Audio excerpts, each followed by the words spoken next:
So the tariffs are paused on all the countries except for China, which is exactly what I said was possible 4 weeks ago.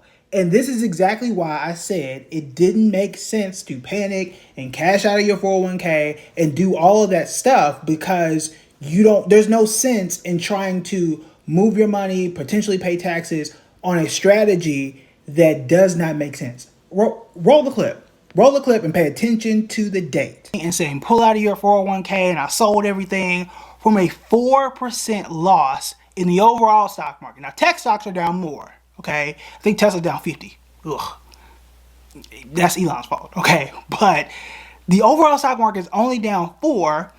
In 2020, the overall stock market was down 25 to 30 in March.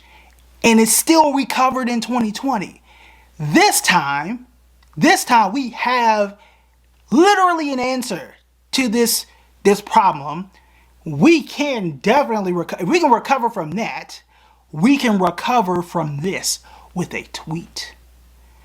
This cannot be the panic. We can't see the same panic. JP Morgan found that over the last 20 years, you'll see that most of the best days in the stock market are within about 2 weeks of the worst days. We had one of the worst days just a few days ago, and then we just had one of the best days in years.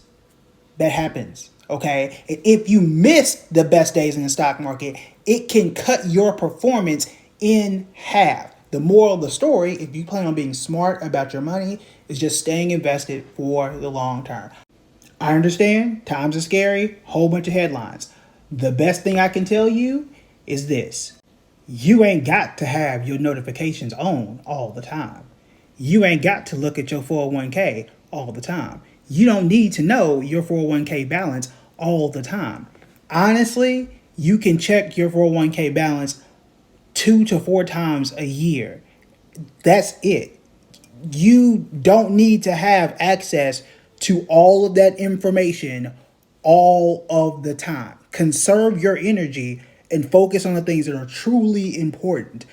Your money, especially this type of stuff, can be on autopilot, and the data backs that up.